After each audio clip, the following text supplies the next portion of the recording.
하나님 말씀은 구약의 잠언서 1장입니다. 잠언 1장 1절부터 7절까지의 말씀을 시작했습니다. 구약 성경 911면에 있는 잠언 1장 1절부터 7절까지 부분인데요. 1절부터 한 절씩 교독해서 읽겠습니다. 제가 먼저 1절 읽겠습니다. 다윗의 아들 이스라엘 왕 솔로몬의 잠언이라. 이는 지혜와 언계를 알게 하며 명철의 말씀을 깨닫게 하며 지혜롭게 공의롭게 정의롭게 정직하게 행할 데 대하여 훈계를 받게 하며 어리석은 자를 슬기롭게 하며 젊은 자에게 지식과 근신함을 주기 위한 것이니 지혜 있는 자는 듣고 학식이 더할 것이요 명철한 자는 지대할 걸 얻을 것이라. 장언과 비유와 지혜 있는 자의 말과 그 오묘한 말을 깨달으리라. 함께 읽겠습니다. 여호와를 경외하는 것이 지식의 근본이거늘 미련한 자는 지혜와 훈계를 멸시하느니라. 아멘. 할렐루야. 아멘. 오늘부터 우리가 한 주간 잠언서를 통독하게 되는데요. 잘 아시는 것처럼 잠언은 지혜서라고 불려지죠. 지혜의 말씀을 읽으면서 묵상하시면서 말씀 속에 있는 놀라운 보화를 발견하시기를 축복합니다. 아멘. 구약 성경 가운데 지혜서로 분류되는 성경이 3권 있습니다. 잠언서와 전도서 그렇고요. 한 권이 더 있는데 욥기서입니다. 잠언, 전도서, 욥기서가 지혜서로 불리는 것이죠. 성경의 시대 순으로, 연대 순으로 나눈다면 욥기가 사실은 제일 앞에 있습니다. 그리고 그 다음에 잠언이 있고요. 그 다음에 전도서인데요. 하지만 내용의 깊이로 따진다면, 다루고 있는 주제로 따진다면 이제 잠언, 전도서, 욥기의 순서로 나아갑니다. 잠언은 주로 우리 일상생활의 지혜에 대해서 평범한 문제들의 삶의 자리에서 어떤 지혜가 필요한가 이런 것들을 제시하고 있는데, 언어 생활에 대해서, 말하는 것에 대해서, 지도력에 대한 순종에 대해서, 또 재물을 사용하는 것에 대해서, 가난한 자들을 대하는 태도에 대해서, 친구 관계에 대해서, 뭐 이런 것들에 대해서 아주 실제적인 삶의 주제들을 다루면서 이 모든 것의 지혜가 바로 여호와를 경외하는 것이다 이렇게 제시하고 있는 성경이 잠언이라면, 반면에 전도서는 조금 다른 이야기를 합니다. 우리가 다음 주에 전도서를 또 살펴보겠지만 모든 것이 헛되다는 거죠. 죽음을 앞에 둔 인생이기 때문에 결국은 죽음으로 나아가기 때문에 모든 것이 헛되고 헛되다라고 가르쳐주는 성경의 전도서인데요. 이 같은 인생의 무가치하고 또 의미가 없음, 뭐 이런 것들을 어떻게 넘어설 수 있는지, 이런 인생의 한계 속에서 어떻게 넘어서는 것이 우리 삶의 지혜인지를 가르쳐주는 것이 전도서입니다. 그러나 욥기서는 더 깊이 나아갔죠. 우리가 얼마 전에 욥기서를 살펴봤던 것처럼 욥이 당하는 전혀 알 수가 없는, 이유도 모르겠는 고난 앞에서 우리의 찾아오는 고난은 어디로부터 오는가, 이런 고난 가운데 하나님은 과연 선하신가, 이런 삶의 문제들을 다루고 있는 것이 욥기서입니다. 아무튼 이번 한 주간 우리가 묵상하는 잠언의 말씀을 통해서 우리 일상을 살아가는 지혜를 발견하시는 한 주가 되시기를 예수님의 이름으로 축복합니다. 잠언의 이 사전적인 의미는 훈계라는 의미가 담겨져 있습니다. 경계가 되는 짧은 말이라는 뜻이 있습니다. 특히 히브리어 성경에는 원래 솔로몬의 잠언이라는 제목이 붙어 있는데요. 그런데 사실 솔로몬이 많은 부분을 기록하고 있지만, 그러나 잠언 저자가 솔로몬 혼자만은 아닙니다. 잠언 25장을 보시면 솔로몬이 남긴 글을 히스기야의 신하들이 편집한 부분이 있습니다. 25장 이후로 이어지고요. 또 30장에도 보시면 아굴이라는 사람이 기록한 잠언도 있고요. 또 31장 마지막 장은 르무엘의 어머니가 남긴 잠언도 있습니다. 또 22장에서는 그저 지혜 있는 자라는 그런 호칭을 가진 그런 사람이 남긴 잠언도 있는 것이죠. 그러니까 잠언의 저자가 시편처럼 여러 명입니다.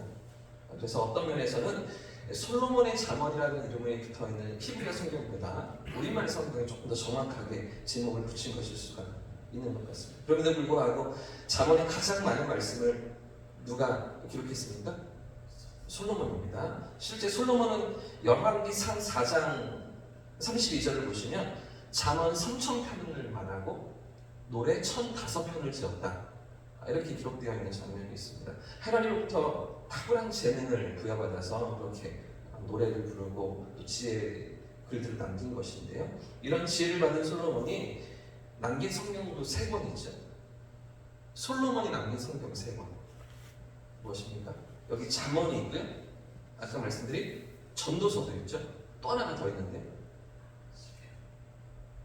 술람미 여인과의 사랑을 나눈 아가서도 솔로몬, 물론 이제 시편도 있습니다. 그러나 더 많은 분량을 차지했던 게 이 아가서인 것이죠. 그래서 잠언, 전도서, 아가서 이 3권의 성경이 솔로몬의 기록입니다. 아가서는 솔로몬이 젊었던 시절에 술람미 여인을 사랑하며 저술했죠. 전도서는 인생의 무상함, 아까 말씀드린 것처럼 그런 가운데 지혜의 본질이 무엇인가를 탐구하는 그런 성경인데요. 이런 전도서는 아마도 솔로몬의 인생 말년에 기록했다고 보여집니다. 노년에 기록한 성경인 것이죠. 젊었을 때는 아가서를, 이런 인생의 말년에는 전도서를. 그러면 잠언은 언제 기록했을까요? 아마도 중년이었던 것 같습니다. 솔로몬이 지혜의 왕으로서 명성을 얻고 많은 영향력을 끼치던 그 중년에, 그렇죠? 젊었을 때, 중년의 시기에, 또 노년의 시기에 이렇게 성경들을 남기고 있는데요. 그렇다면 잠언서가 우리에게 교훈하는 내용이 무엇입니까? 잠언은 하나님께 택함을 받은 백성들이 어떻게 하나님 앞에서 일상을 살아가야 하는가, 일상 속에서 하나님 백성으로 살아가는 사람의 모습이 무엇인지를 알려주는 성경이 잠언서입니다. 그래서 하나님을 경외하고 부모를 공경하는 것, 그렇죠? 게으름의 문제, 보증을 서는 문제, 음행, 술 취함의 문제까지 우리 삶의 전반에 대해서 다루고 있는 성경이 바로 잠언서인 것이죠. 그렇기 때문에 또 하나 우리가 잠언서를 읽으면서 기억해야 되실 게 뭐가 있냐면, 잠언이 어떤 일관성 있는 주제를 논리적으로 기록한 게 아니라는 거죠.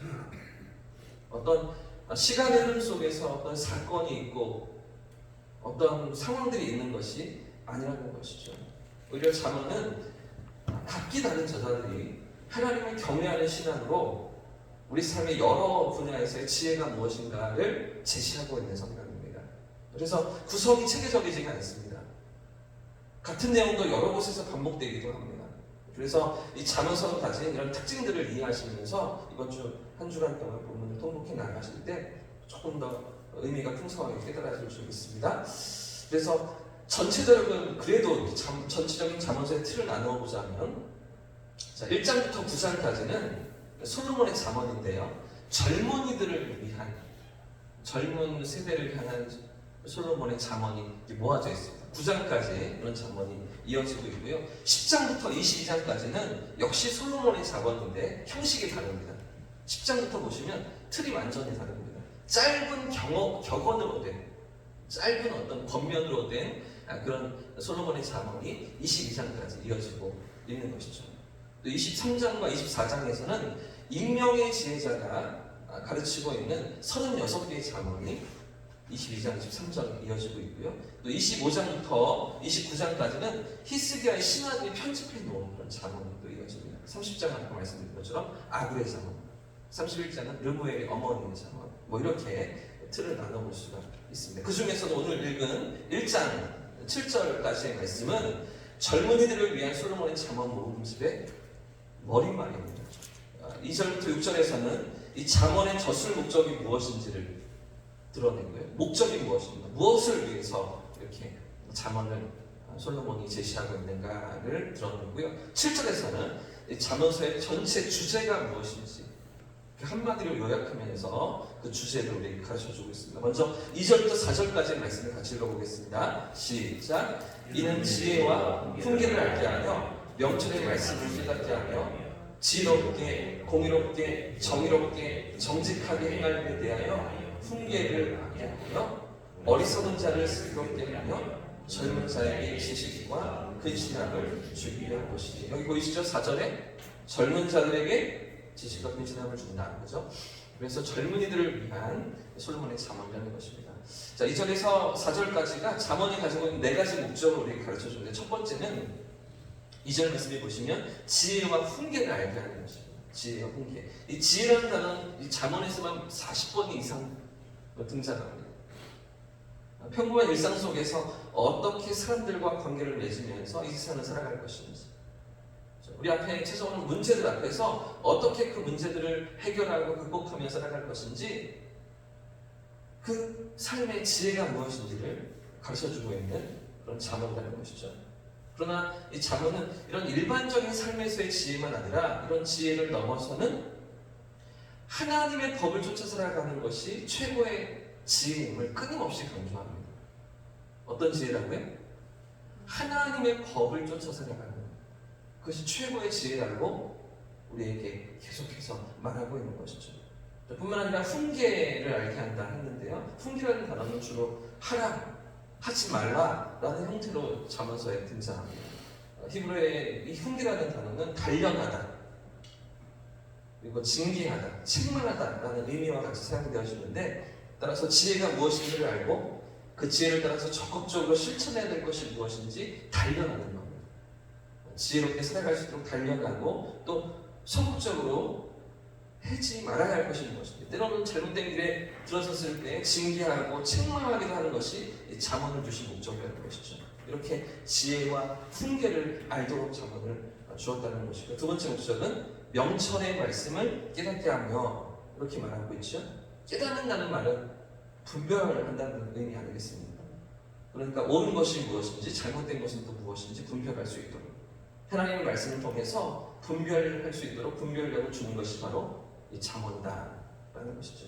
그렇기 때문에 이 잠언의 말씀 우리를 올바른 분별력을 가지고 살아갈 수 있도록 돕는다라는 것입니다. 잠언의 세 번째 목적은 지혜롭게, 공의롭게, 정의롭게, 정직하게 행할 일에 대해서 훈계한다는 것인데요. 여기 훈계라는 단어가 또 반복되고 있죠. 사실 훈계를 좋아하는 사람은 없어요. 아이들도 훈계를 싫어합니다. 그런데도 잠언은 이 훈계에 대해서 끊임없이 강조하고 초점을 맞추고 있는데요. 지혜를 가지고서 공의롭게, 정의롭게, 정직하게 사는 삶이 무엇인지를 가르치고 그 길로 나아가도록 잠언의 말씀이 훈육하는 것입니다.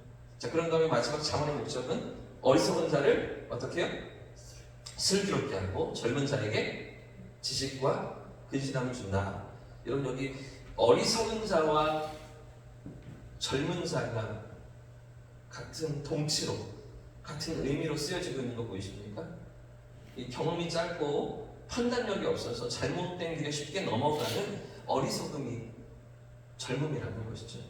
이런 그들에게 지식과 근신함을 주는 것이 바로 잠언이라는 것입니다. 사랑 여러분, 제가 방금 잠언의 목적, 잠언을 기록한 목적 4가지를 말씀드렸는데요. 지혜와 훈계를 알게 하고요, 명철의 말씀을 깨닫게 하고요, 지혜롭게 행할 일이 무엇인지 훈육하고 지식과 근신함을 젊은이들에게 준다. 이런 목적이 있다는 겁니다. 그런데 여러분, 이 모든 것을 한마디로 정리하면 무엇일까요? 지혜와 훈계로 명철의 말씀을 깨닫고 지혜롭게 사는 삶이 무엇인지, 지식과 근신함을 갖는 것, 그게 무엇일까요? 7절 말씀입니다. 7절 말씀을 같이 한번 읽어보겠습니다. 시작. 여호와를 경외하는 것이 지식의 근본이거든 미련한 자는 지혜와 훈계를 열심히하라.